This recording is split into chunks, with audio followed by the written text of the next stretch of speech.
Hey everyone, I'm Jason. In today's video, I'm going to show you how to factory reset your BlueSound Powernode 2. This also works on any BlueSound that has the play and pause button. Okay, so what we're going to do is, I already have this one unplugged.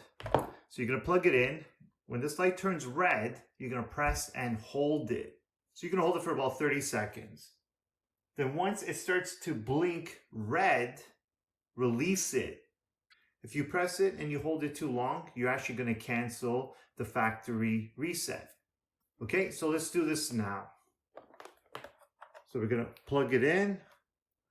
Light turns red. Now we're going to press and hold. And this is about 30 seconds. We're going to wait for the red light to turn red again. Now we're going to release.